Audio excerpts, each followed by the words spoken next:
Hi, my name is Sally Barrett. I work at Sugar Creek Nurseries, and I'm here to share with you the 10 most dependable perennials to start in your new perennial garden.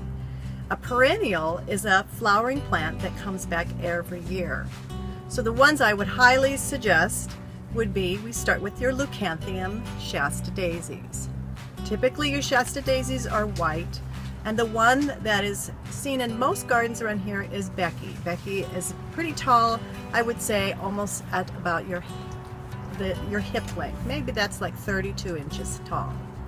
The other one that works very well is your Dianthus. Dianthus are considered pinks or cheddar pinks, and they're a low-growing mounding plant that has a carnation bloom on it, and they have a sweet fragrance to them. The foliage a lot of times is a gray-green, so it has a nice accent in your perennial garden, and it's usually used up at the edge of your garden. Coneflowers are the next option that everybody seems to always ask for. Coneflowers come in so many different colors, but the one that's traditionally used in gardens around here is your Magnus, and that again is about at your hip length. So that's again about 30 to 42 inches tall. Beautiful giant pink daisies. Your Coreopsis Moonbeams, these are the yellows. Typically it's the yellow that we're using, and it's one of those plants that kind of fluffs up, has a very fine texture. The moonbeam is the one that is more in the oranges and the yellows, and they call it tick seed.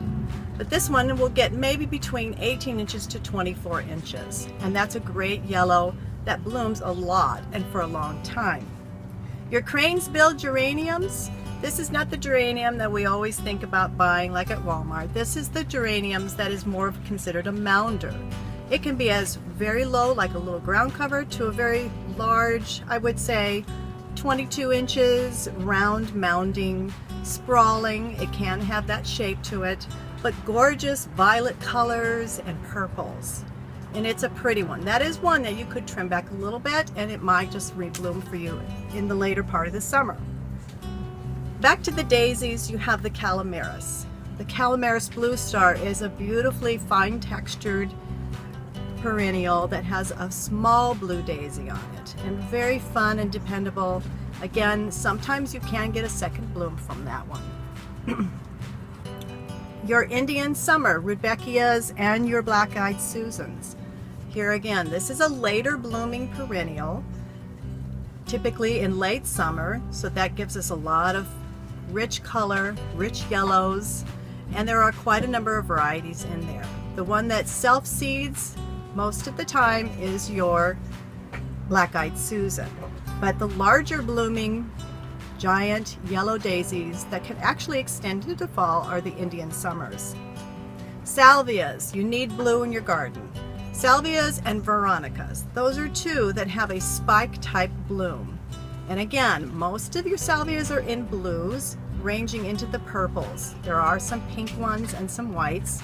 The Veronicas are very similar, but they bloom later, and there's quite a number of colors as well in there. But that is considered a spike perennial. Those are just beautiful.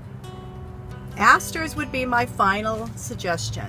I love the globe asters. Oh my gosh, the colors of those in late fall are just beautiful. Rich blues or a beautiful white, which is a pretty one considered to, there's only a few whites at that time of the year, but the last color is a shocking pink. And that's a very short, low mounding type of perennial that blooms in the fall. I hope that will help as you start your new garden.